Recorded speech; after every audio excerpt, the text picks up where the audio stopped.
ఒక బెలూన్‌ని జుట్టుకు రుద్దుదాం.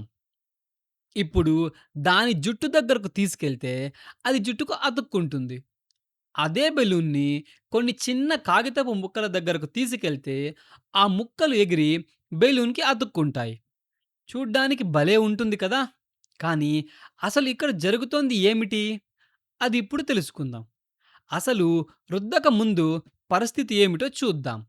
మన చుట్టూ ఉన్న ప్రతి వస్తువు పరిమాణువులతో తయారవుతుంది. ఆ పరమాణువుల్లో ధనావేశం అనగా పాజిటివ్ చార్జ్ ఉన్న ప్రోటాన్లు, రుణావేశం అనగా నెగెటివ్ చార్జ్ ఉన్న ఎలక్ట్రాన్లు సమానంగా ఉంటాయి. అందుకే వస్తువులు తటస్థంగా అనగా న్యూట్రల్‌గా ఉంటాయి. బెలూన్, జుట్టు 2 మొదట తటస్థంగానే ఉన్నాయి. ఇప్పుడు వాటిని రుద్దితే ఏమవుతుందో చూద్దాం. కొంచెం దగ్గరగా గమనిద్దాం. రుద్దినప్పుడు ఒక వస్తువు నుంచి మరో వస్తువుకి ఎలక్ట్రాన్లు బదిలీ అవుతాయి. ఇక్కడ జుట్టు నుంచి బెలూన్‌లోని పరమాణువులకు ఎలక్ట్రాన్లు వెళ్తాయి. ఎలక్ట్రాన్లు జుట్టు నుంచి బెలూన్‌కే వెళ్తాయి. తిరిగి రావు. ఎందుకో ఇప్పుడు చూద్దాం. వేర్వేరు పదార్థాలకు వేర్వేరు లక్షణాలు ఉంటాయి. జుట్టుకి ఎలక్ట్రాన్లను కోల్పోయే స్వభావం ఎక్కువ. బెలూన్ తయారైన రబ్బరుకి మాత్రం ఎలక్ట్రాన్లు గ్రహించే స్వభావం ఎక్కువ. అందుకే ఎలక్ట్రాన్లు జుట్టు నుంచి రబ్బరుకి చేరుతాయి. ఇక్కడ ఒక సందేహం రావచ్చు. కదిలేది ఎలక్ట్రాన్లే, మరి ప్రోటాన్లు ఎందుకు కదలవు? పరమాణువు కేంద్రకం లోపల ప్రోటాన్లు, న్యూట్రాన్లు బలమైన ఆకర్షణతో బంధించబడి ఉంటాయి. అవి బయటకు రాలేవు. కేంద్రకం వెలుపల ఉండే ఎలక్ట్రాన్లు మాత్రమే ఇతర వస్తువులతో చర్య జరుపుతాయి. అందుకే బదిలీ అయ్యేవి ఎలక్ట్రాన్లే. ఇలా జుట్టు నుంచి వచ్చి చేరడం వల్ల ఇప్పుడు బెలూన్‌లో ఎలక్ట్రాన్లు ఎక్కువయ్యాయి. అదనపు ఎలక్ట్రాన్లు రావడం వల్ల బెలూన్ ఇక తటస్థంగా లేదు. అది రుణావేశం పొందింది. అలాగే జుట్టు ఎలక్ట్రాన్లను కోల్పోయింది కాబట్టి అందులో ప్రోటాన్లు ఎక్కువయ్యాయి. జుట్టు ధనావేశం పొందింది. ఇలా రుద్దడం వల్ల వస్తువులు ఆవేశం పొందడాన్నే మనం స్థిర విద్యుత్ అంటాము. అనగా స్టాటిక్ ఎలక్ట్రిసిటీ. రబ్బరు, జుట్టు, ఉన్ని, గాజు ఇలాంటి పదార్థాల్లో ఆవేశాలు ఒక చోటు నుంచి మరో చోటికి కదలలేవు. ఒకే చోట స్థిరంగా ఉండిపోతాయి. అందుకే దీన్ని స్థిర విద్యుత్ అంటాము. ఆవేశాలు కదలని ఇలాంటి పదార్థాలను విద్యుత్ బంధకాలు అనగా ఇన్సులేటర్స్ అంటాం. లోహాల్లో మాత్రం ఆవేశాలు సులభంగా కదులుతాయి. వాటిని విద్యుత్ వాహకాలు అనగా కండక్టర్స్ అంటాం. వీటి గురించి ముందు ముందు వివరంగా నేర్చుకుందాం. వస్తువులను రుద్దడం ద్వారా ఇలా స్థిర విద్యుత్‌ని పుట్టించవచ్చు. జుట్టు ధనావేశం, బెలూన్ రుణావేశం కలిగి ఉన్నాయి.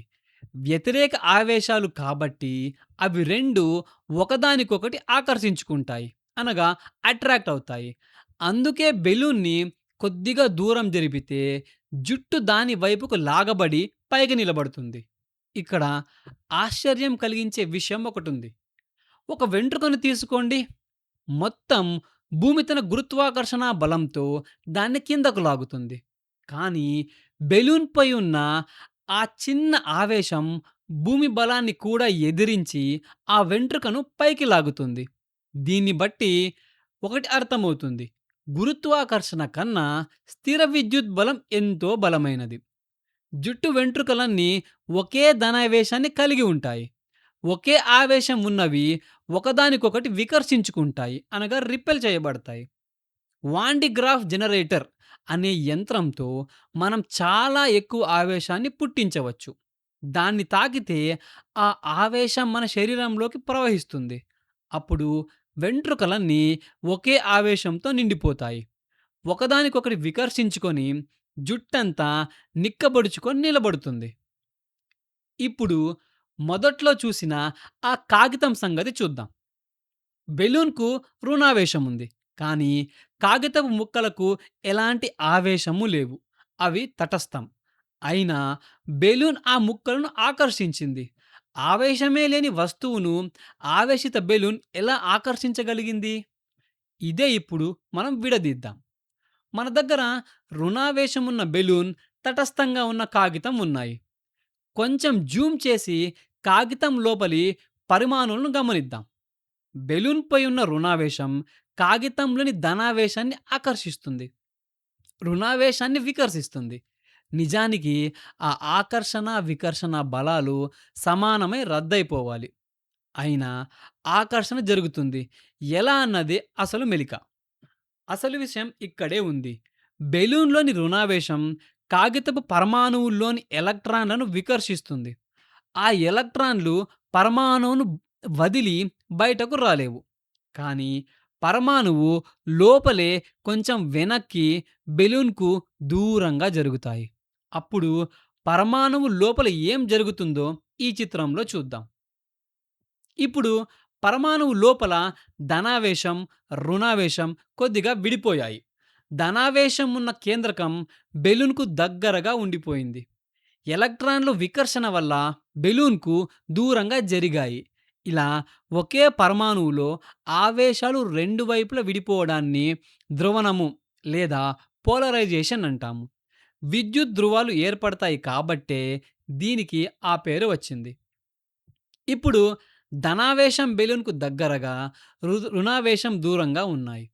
ఆవేశాలు ఎంత దగ్గరగా ఉంటే వాటి మధ్య స్థిర విద్యుత్ బలం అంత బలంగా ఉంటుంది. అందుకే దగ్గరున్న ధనావేశపు ఆకర్షణ దూరమైన రుణావేశపు వికర్షణ కన్నా కాస్త ఎక్కువ అవుతుంది. అందుకే ఆ పరమాణువుపై బెలూన్ వైపుగా ఒక ఫలిత బలం అనగా నెట్ ఫోర్స్ పనిచేస్తుంది. కాగితం అంచున బెలూన్ వైపు ఒక పల్చటి ధనావేశపు పొర ఏర్పడినట్టు ఊహించుకోవచ్చు. ఆ ధనావేశం బెలూన్‌కు దగ్గరగా ఉండటం వల్ల వాటి మధ్య బలమైన ఆకర్షణ కలుగుతుంది. కాగితపు ముక్కలు చాలా తేలికవి కాబట్టి ఈ విద్యుత్ బలం గురుత్వాకర్షణను జయించి వాటిని పైకి లాగుతుంది. అంటే వస్తువులు 2 విధాలుగా ఆకర్షించుకుంటాయి. ఒకటి, వ్యతిరేక ఆవేశాలు ఉన్న వస్తువులు నేరుగా ఆకర్షించుకుంటాయి. 2, కాగితం లాంటి ఆవేశం లేని వస్తువులు కూడా ద్రవణము వల్ల ఆవేశిత వస్తువులకు అతుక్కుంటాయి. అయితే ఈ స్థిర విద్యుత్ ఎక్కువసేపు నిలవదు. ఎందుకో ఇప్పుడు చూద్దాం. కొద్దిసేపటికే ఆ స్థిర విద్యుత్ మాయమైపోతుంది. ఎందుకంటే వస్తువులు కోల్పోయిన లేదా అదనంగా పొందిన ఎలక్ట్రాన్లను గాలి నుంచి, నీటి ఆవిరి నుంచి తిరిగి సర్దుబాటు చేసుకుంటాయి. మన చుట్టూ ఉన్న గాలిలో ఈ ఎలక్ట్రాన్ల మార్పిడి చాలా సులభంగా జరిగిపోతుంది. అందుకే వస్తువులు తిరిగి తటస్థ స్థితికి వచ్చేస్తాయి. కొన్నిసార్లు ఆవేశం చాలా ఎక్కువైనప్పుడు ఆ బలం ఎంత పెరుగుతుందంటే ఎలక్ట్రాన్లు గాలిలోంచి ఒక్కసారిగా దూకేస్తాయి. అప్పుడే మనకు నిప్పురవ్వలు అనగా స్పార్క్స్ కనిపిస్తాయి. చిన్నగా ఉన్నప్పుడు వీటి వల్ల పెద్ద ప్రమాదం ఉండదు. కానీ ప్రకృతిలో ఇదే చాలా పెద్ద స్థాయిలో జరిగినప్పుడు అవే మనం చూసే మెరుపులు.